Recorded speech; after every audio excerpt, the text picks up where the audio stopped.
Aya, gising na Aya. Ganito siya paggabi na guys.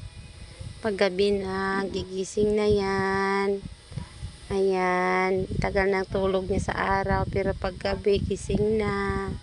Akala niya morning na. Aya, Aya, Bibi Aya, Bibi, Bibi, Bibi, Bibi Aya, I love you. 29 days na bukas na po siya mag 1 month. I love you, Bibi Aya. I love you so much. I love you so much. 4 weeks and 1 day si Bibi Aya. 4 weeks and 1 day today. Sa Martes, 1 month na siya bukas.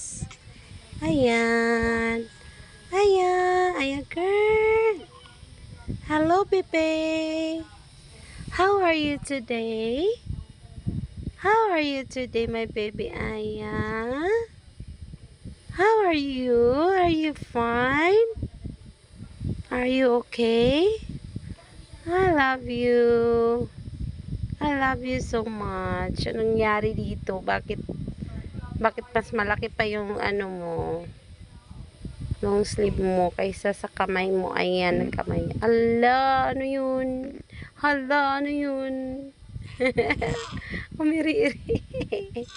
Umiri-iri. Umiri-iri ang Aya ko. Lumaki ilong. Lumaki ang ilong niya. Lumaki ang ilong ng Aya girl. Ganyan siya kapag kapag gabi na, hindi na yun natutulog. Magpupuyat kaming dalawa pag mga ganitong oras na hanggang 11 PM. Tapos gigising siya ng 1, pagkatapos gigising siya ng 2. Oras-orasin niya na yan hanggang umaga na yun. Kaya hindi talaga ako nakakatulog pag gabi. Ganyan talaga pag may babying ganitong edad. Bye-bye na!